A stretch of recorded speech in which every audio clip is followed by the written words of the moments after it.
नमस्कार दोस्तों, मैं योगेश जांगीर और एक बार आपका फिर से स्वागत है हिंदी व्याकरण की ऑनलाइन क्लास में। दोस्तों, पिछली क्लास में वाच्य बिंदु पर चर्चा की थी और उसी क्रम को आगे बढ़ाते हुए एक महत्वपूर्ण बिंदु जिसका नाम है कारक पर चर्चा करेंगे। तो आज का बिंदु होगा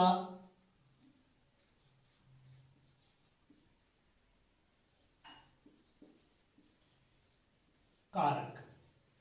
दोस्तों, आज का जो बिंदु होगा वो होगा कारक होगा। कारक बिंदु आगामी प्रतियोगी परीक्षाओं की दृष्टि से बहुत ही महत्वपूर्ण है। कारक बिंदु प्रारंभ करने से पहले मेरा पहला प्रश्न होगा आपसे कि ऐसा क्या हुआ हिंदी व्याकरण में कारक को आना ही पड़ा। तो विद्वान साथियों, कर्ता का क्रिया के साथ संबंध का बोध करवाने के लिए हिंदी में कौन आए? कारक।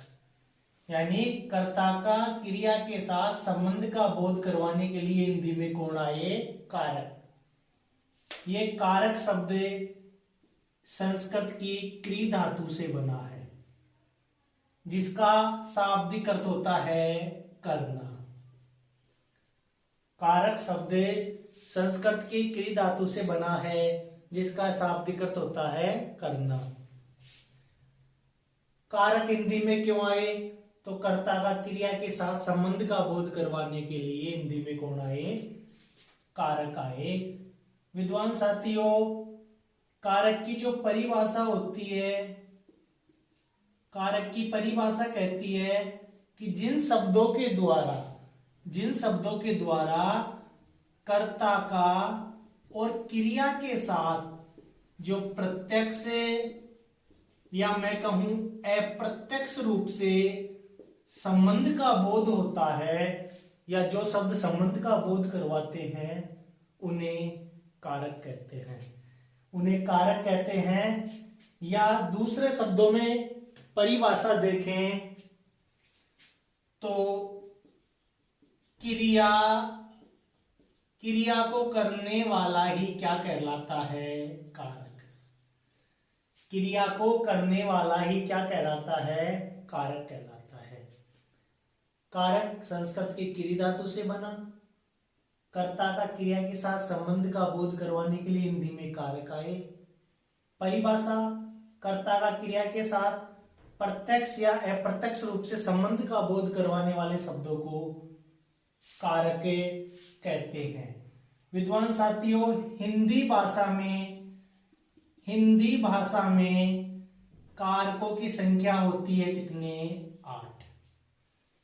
हिंदी भाषा में कारक होते हैं 8। और जो अपनी मूल भाषा यानी सभी भाषाओं की जननी कौन सी है? संस्कृत। सभी भाषाओं की जननी संस्कृत में कारक माने जाते हैं कितने? 6। हिंदी में कारक होते हैं कितने? 8। संस्कृत में कारक 6। परिभाषा, कर्ता का क्रिया के साथ प्रत्यक्ष या अप्रत्यक्ष रूप से संबंध का बोध करवाने वाले शब्द क्या कहलाएंगे? कारक। कारक संस्कृत की कौन सी धातु से? क्री धातु से, जिसका शाब्दिक अर्थ होता है करना। कारक किसे कहेंगे? तो क्रिया करने वाले को ही क्या कहते हैं? कारक कहते हैं।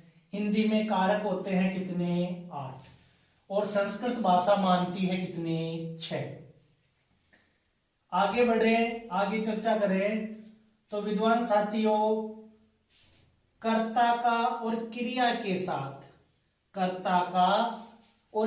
के साथ संबंध का बोध यानी संबंध व्यक्त करने के लिए, फिर से सुने, यानी कर्ता का क्रिया के साथ संबंध का बोध करवाने के लिए या संबंध व्यक्त करने के लिए जिन चिन्हों का प्रयोग करते हैं उन्हें विद्वान साथियों कहते हैं कारक चिन्ह। उन्हें क्या कहते हैं? कारक चिन्ह। कर्ता का क्रिया के साथ चाहे प्रत्यक्ष रूप से संबंध हो या अप्रत्यक्ष रूप से संबंध हो, दोनों का बोध या दोनों का संबंध का बोध व्यक्त प्रकट करने के लिए जिन चिन्हों का प्रयोग करते हैं उन्हें कहते हैं कारक चिन्ह। इन्हीं का दूसरा नाम है विद्वान साथियों विभक्ति चिन्ह। इनको विभक्ति चिन्ह भी कहते हैं। इनको विभक्ति चिन्ह भी कहते हैं। और हमारे हिंदी में एक विद्वान साथी हुए हैं जिनका नाम है HP Dwivedi ji. HP Dwivedi ji. HP से मतलब लेंगे यहां हिंदुस्तान पेट्रोलियम नहीं लेंगे, HP गैस नहीं लेंगे। HP से मतलब होगा हजारी प्रसाद द्विवेदी जी। हजारी प्रसाद द्विवेदी जी ने इन कारक चिन्हों को एक नया ही नाम दिया है और वो कह दिए इन कारक चिन्हों को क्या? परसर्ग। कौन से चिन्ह कह दिए?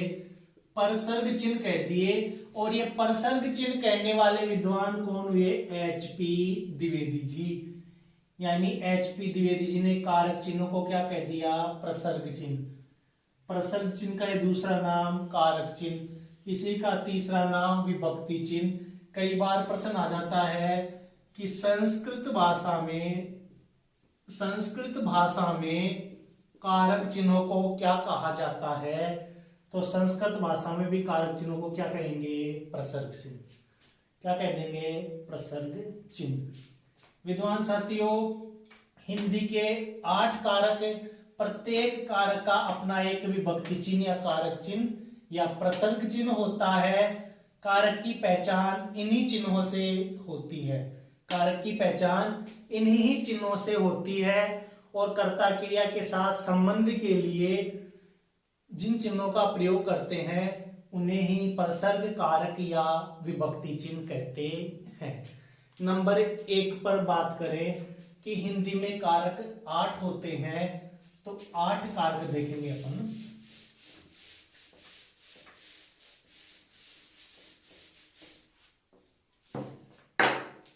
दोस्तों, नंबर 1 विद्वान साथियों, 1 नंबर पर है कर्ता कारक। कौन सा कारक है? कर्ता कारक। और कर्ता का जो विभक्ति चिन्ह होता है वो होता है ने।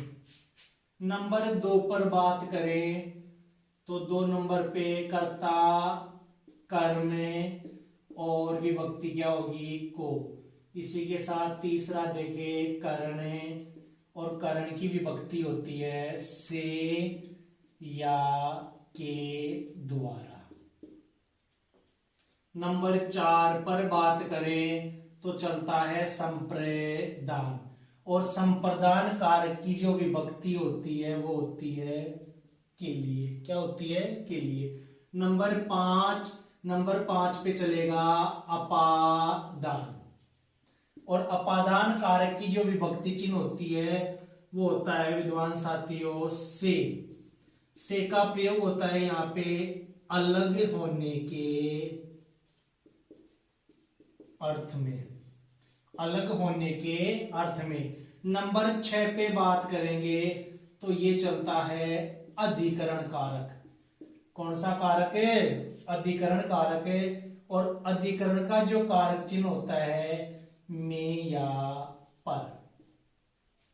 नंबर 7 संबंध कारक, और संबंध कारक का जो कारक चिन्ह होता है का, के, की। 8 नंबर पे बात करें तो कारक होगा संबोधन। संबोधन कारक का जो विभक्ति चिन्ह होते हैं ए, अरे, ओ है, उफे, अजी, छी आदि कारक चिन्ह होते हैं। तो विद्वान साथियों, एक बार यहां तक का देखें कि कारक हिंदी में 8 होते हैं और प्रत्येक कारक का अपना एक विभक्ति चिन्ह होता है। कर्ता कारक का जो विभक्ति चिन्ह होता है ने, कर्म को करण से या के द्वारा और संप्रदान के लिए, अपादान से अलग होने के अर्थ में, और अधिकरण में पर, संबंध में का, के, की, और संबोधन में होता है हे, अरे, ओह, उफ, अजी। विद्वान साथियों, अगर इसको हटा देंगे तो ये बन जाएगी क्या, काकी। क्या बनेगी, काकी। जैसे अंग्रेजी में के मामा की पत्नी को क्या कहेंगे, मामी। समझ रहे हो मेरी बातें? मामा की पत्नी को मामी, तो काका की पत्नी को क्या कहेंगे, सुसलमान। तो विद्वान साथी देखो, मामा बराबर है मामी, तो काका बराबर क्या होगा। गणित के तरीके से हल करेंगे तो इनका पक्षांतरण करेंगे, ये तो काका तो ऊपर चला जाएगा और मल्टीप्लाई में आ जाएगी कौन है, मामी। और जो मामा ऊपर था वो आ जाएगा कहां पे, नीचे आ गया। ये नीचे आ गया तो अब इसको काटो, एम से एम, ए से ए, एम से एम और ए से ए। ऊपर बच गया के और इधर बच गई आई। क्या बच गई, काकी। मिल गया आंसर। चलो, ये तो थी एक बिंदु से अलग बातें।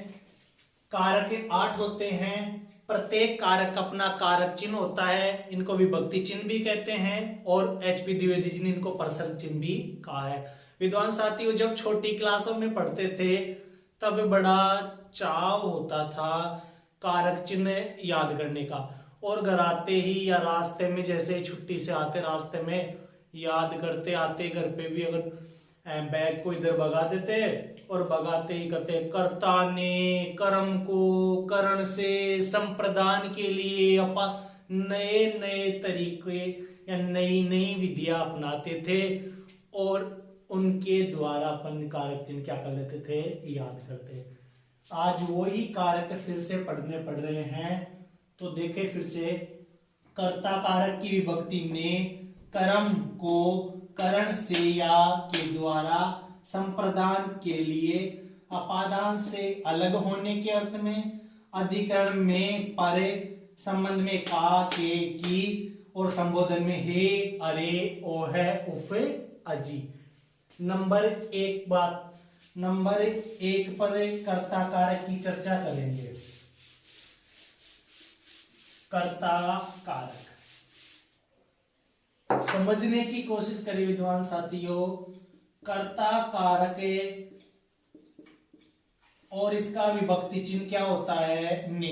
पहला प्रश्न बनता है कि कर्ता कारक का विभक्ति चिन्ह होता है, अपना उत्तर क्या होगा, ने।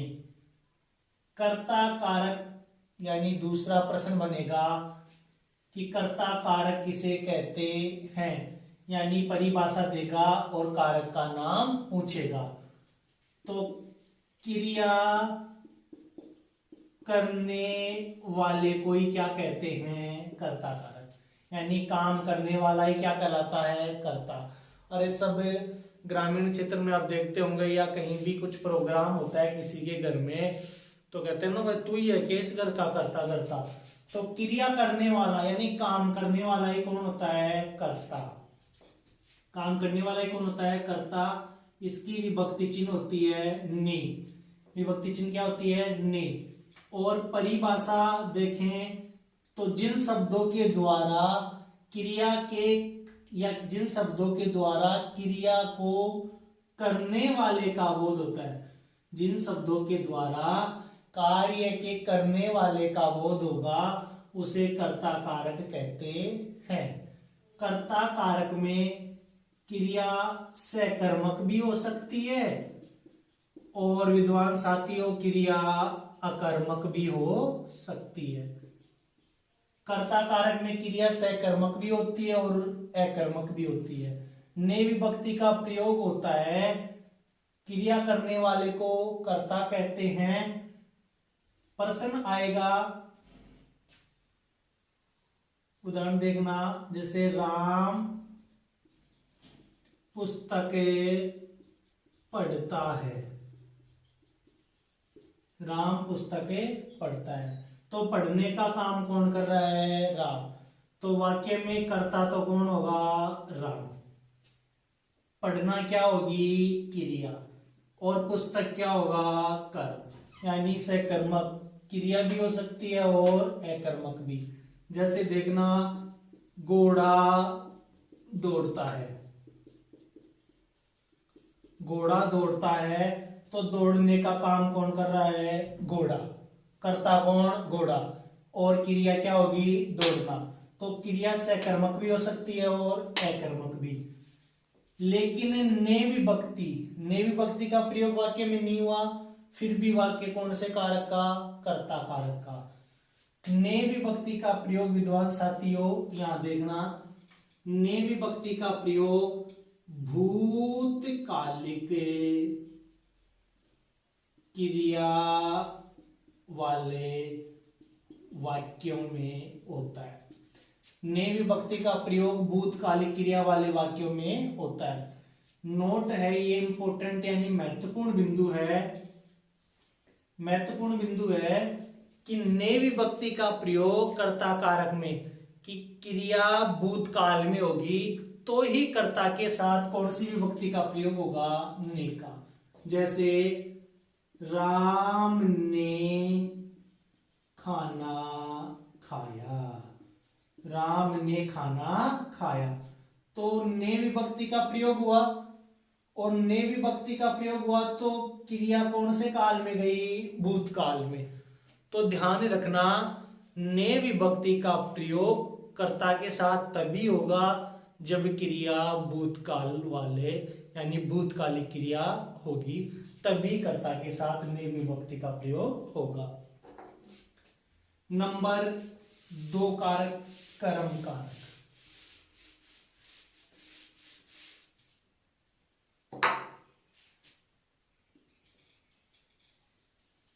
कर्म कारक दिख तो रहा है ना सही? कर्म कारक।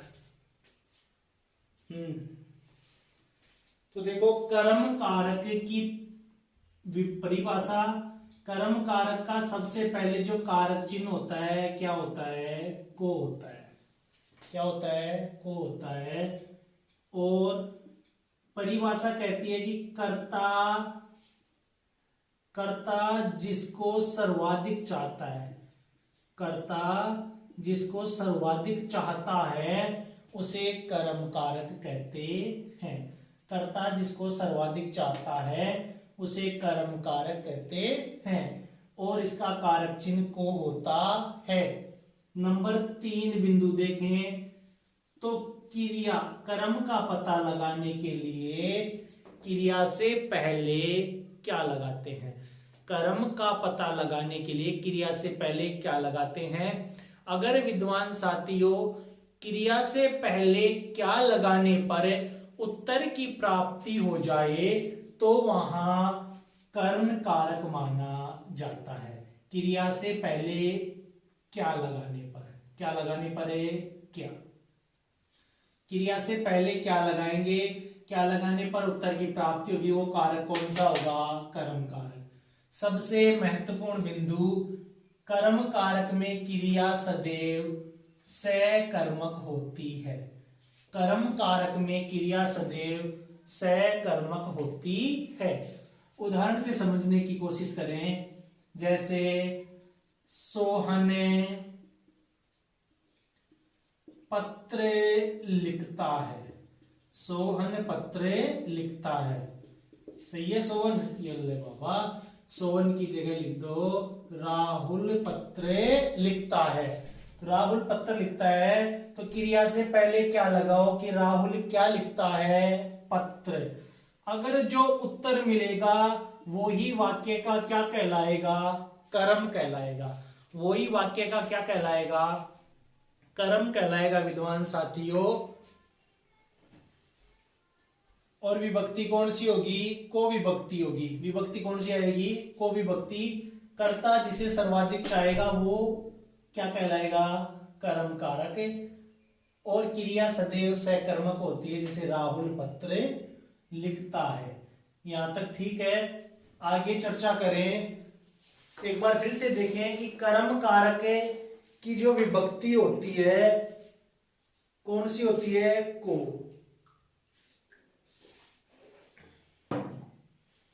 विभक्ति क्या होती है, को होती है। और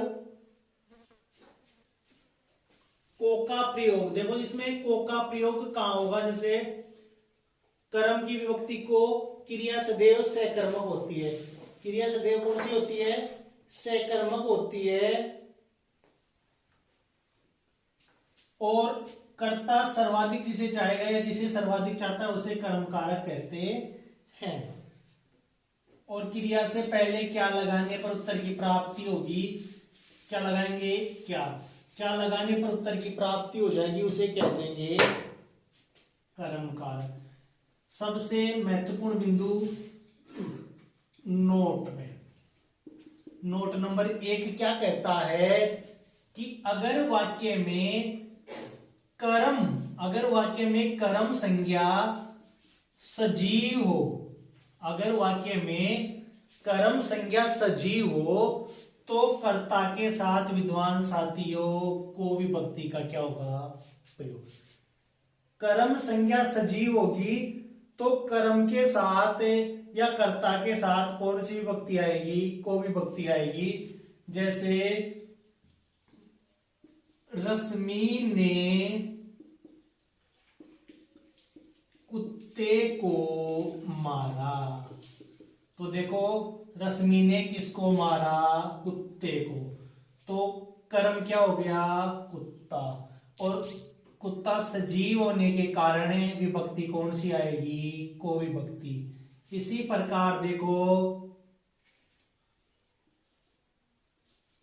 राम ने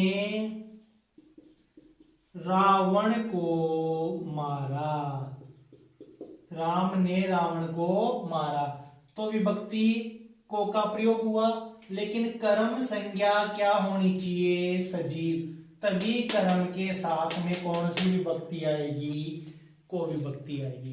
कौन सी विभक्ति का प्रयोग होगा, को विभक्ति का प्रयोग होगा। इसी के साथ नोट नंबर 2, नोट नंबर 2 क्या कहता है कि अगर क्रिया में अनिवार्यता हो, क्रिया में क्या हो, अनिवार्यता हो, तो वहां भी कौन सी विभक्ति का प्रयोग होता है, को विभक्ति का। अगर क्रिया में अनिवार्यता का मतलब है कि यह क्रिया करना जरूरी है, तो भी कर्ता के साथ कौन सी विभक्ति आएगी, को विभक्ति आएगी। उदाहरण से समझने की कोशिश करें। जैसे राम को घर जाना होगा, राम को घर जाना होगा। तो राम को क्रिया करना अनिवार्य है। तो जिस क्रिया वाक्य में या जो क्रिया में क्या होगी, वाक्य में क्रिया की अनिवार्यता होगी, वहां कर्ता के साथ कौन सी विभक्ति दिखेगी, को। और कारक माना जाएगा कर्म कारक। कारक माना जाएगा कौन सा, कर्म कारक है। कर्म संज्ञा सजीव होगी तो भी कर्म के साथ कौन सी विभक्ति, को विभक्ति का प्रयोग होगा। और इस ऐसे वाक्यों में भी कारक माना जाएगा कौन सा, कर्म कारक। कौन सा, कर्म कारक। नोट नंबर 3 महत्वपूर्ण है, देखना। नोट नंबर 3, अगर क्रिया प्राकृतिक हो, अगर क्रिया कैसी हो, प्राकृतिक हो या स्वाभाविक हो, क्रिया या तो प्राकृतिक हो या स्वाभाविक हो, तो ऐसे वाक्यों में भी कारक कौन सा करेंगे? कर्म कारक करेंगे। यानी प्राकृतिक क्रिया हो या क्रिया स्वाभाविक हो, तो ऐसे वाक्यों में भी कारक माना जाएगा कर्म कारक। उदाहरण से समझने की कोशिश करें विद्वान साथियों। जैसे रश्मि को उल्टी हो रही है। रश्मि को उल्टी हो रही है। तो अगर क्रिया में अनिवार्यता होगी या क्रिया करना जरूरी होगा, तो वहां कर्ता के साथ में को विभक्ति आएगी, कारक करेंगे कर्म कारक। और अगर वाक्य में संज्ञा यानी कर्म संज्ञा सजीव होगी, तो कर्म के साथ को विभक्ति आएगी, कारक कर देंगे कौन सा? कर्म कारक। और वाक्य में अगर वाक्य में क्रिया प्राकृतिक हो या क्रिया स्वाभाविक हो, तो ऐसे वाक्यों में भी विद्वान साथियों कारक कौन सा करेंगे? कर्म कारक। तो एक बार फिर से सुने, कारक का शाब्दिक अर्थ होता है, क्या होता है? कारक का शाब्दिक अर्थ क्या होता है? क्रिया करने वाला ही होता है। यानी क्रिया करने वाला कारक कहलाता है। कारक संस्कृत की क्रि धातु से बना। और कारक की परिभाषा की जिन शब्दों के द्वारा कर्ता का क्रिया के साथ प्रत्यक्ष व अप्रत्यक्ष रूप से संबंध का बोध होता है, उसे कारक कहते हैं। हिंदी में कारक कितने होते हैं? 8। और संस्कृत भाषा मानती है 6। संस्कृत भाषा में 2 कारक नहीं माने जाते, एक तो संबंध और एक संबोधन, बाकी 6 माने जाते हैं। इसी के साथ आगे की जो क्लास होगी वो बचे हुए 6 कारक है, उनके ऊपर चर्चा करेंगे। क्लास छोड़ने से पहले एक बार चैनल को ज्यादा से ज्यादा सब्सक्राइब शेयर करें, ताकि आपको नए नए नोटिफिकेशन देखने को मिले। हाँ विद्वान साथियों, कारक पहला प्रश्न होगा, कारक के संस्कृत की कौन सी धातु से? क्रि धातु से। और हिंदी में कारक क्यों आए? तो कर्ता का क्रिया के साथ संबंध बताने के लिए हिंदी में कौन आए? कारक आए। तो बताएं विद्वान साथियों, कर दिए शेयर सब्सक्राइब? हाँ, तो अपने सुझाव कमेंट्स बॉक्स में लिखकर, हाँ बिल्कुल बिल्कुल, जो भी आपको प्रश्न पूछने हो वो कमेंट्स बॉक्स में आप लिखकर भेज सकते हैं। आपके प्रत्येक प्रश्न का उत्तर मिलेगा। मेरा पहला प्रश्न एक बार फिर से, कारक किसे कहते हैं? कारक संस्कृत की कौन सी धातु से बना? कारक चिन्हों को प्रसर्ग किसने कहा? तो HP द्विवेदी जी ने कारक चिन्ह को क्या कहा? प्रसर्ग। आगे की बातें नेक्स्ट क्लास में यानी अगली क्लास में करेंगे। हाँ, बाकी चर्चा करेंगे अगले एपिसोड में। धन्यवाद दोस्तों।